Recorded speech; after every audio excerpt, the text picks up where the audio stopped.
Hello and welcome to the look ahead for Friday, the 3rd of May, with me, Fiona Cincotta, Senior Market Analyst at City Index.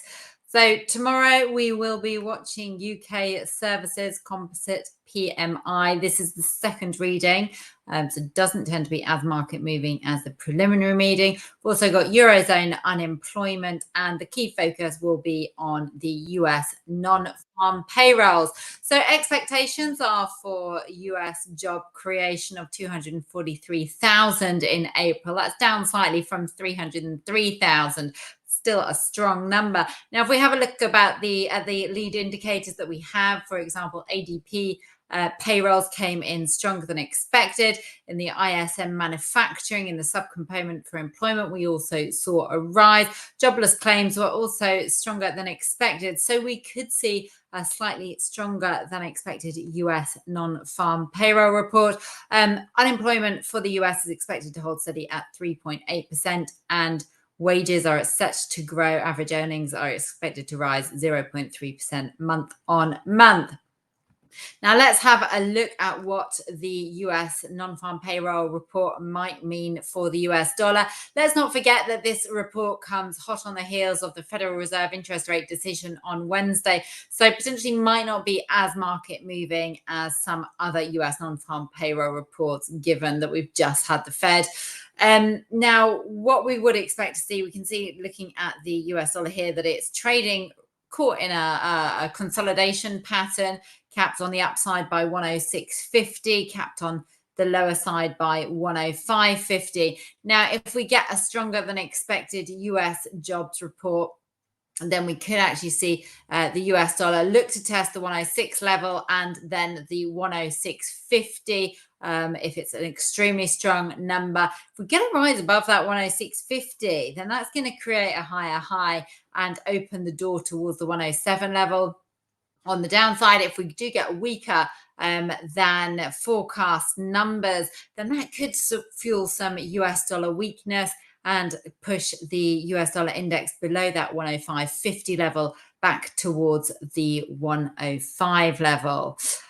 So just thinking about what else we've got going on tomorrow, we've got the UK Services PMI. As I mentioned, this is the second reading. It's expected to confirm the preliminary reading, which is of 54.9 down, up from 53.1 in March. Now, the service sector, what we watch closely again here is the inflation subcomponent, the costs and prices paid subcomponent of the report, because we have seen sticky service sector inflation. We continue to see strength in the service sector, then perhaps that's actually going to reduce or see the market at least push back on Bank of England rate cut expectations. Now, the data comes from the UK after today. The OECD downwardly revised the UK growth outlook owing to concerns over sticky inflation, particularly in the service sector. So if we just have a look here, we've got the sterling US dollar chart cable. You can see as we've got going on in the US dollar, there's that period of consolidation. We're seeing that here in the sterling US dollar as well. Now, on the downside, we're just testing that the 125 level. If we get some weaker than expected service sector data, then we could see a break below that 125 level, especially if we also see that the US jobs data is stronger than expected. Now, if sellers can break below that 125, then that's going to open the door really down to a potential fall to the 124 level. There is a minor support in it around 124.30. If we get stronger than expected data, then regarding the service sector, then we could see that boost the pound and a rise above the 125.70, which is the weekly high, just above the 200 SMA. If we get a rise above that, that's going to create a higher high and could see buyers look to rise towards the 100 SMA, which is at the 126.50 level. Just finally, not finally, no, but also what we'll be watching is, as I said, unemployment from the Eurozone. Now, the Eurozone's it's expected to confirm unemployment at 6.5%. Reason I marked this up is I know that the ECB are watching the job situation in the Eurozone quite closely. We have heard ECB President Christine Lagarde say that rising rising wage growth is a hurdle for cutting interest rates. That said, the ECB have suggested that they will be on track to cut interest rates in June should inflation continue to trend lower.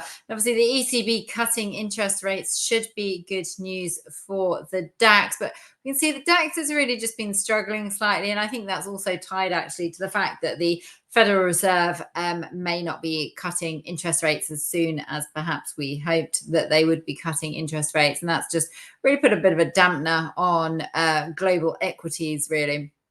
So it's the same picture that we're seeing in the US. We're seeing here in Germany, we've seen a fall across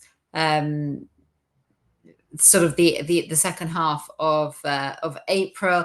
Now the price is just sort of consolidating a little bit. It's caught between 18,250, that was last week's high, and then we've got the weekly low this week at 17,800.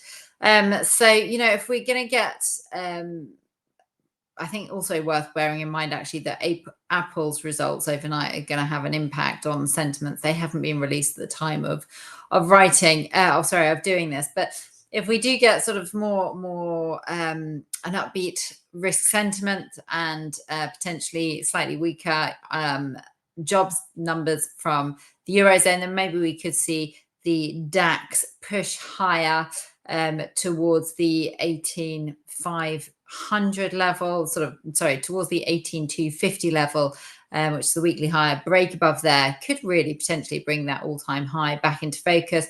On the downside, any sense of weakness, disappointing numbers from Apple, look to take out the 17,800. That could open the door to 17,400, which is the April low.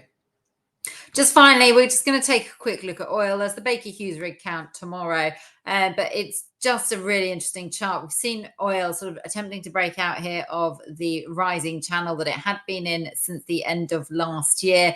Really deep sell-off in oil across this week amid sort of concerns over the Federal Reserve keeping interest rates high for longer, as well as the risk premium from the Middle East just coming off. Now you can see this, the price of oil has broken down, taken out the $80 support level.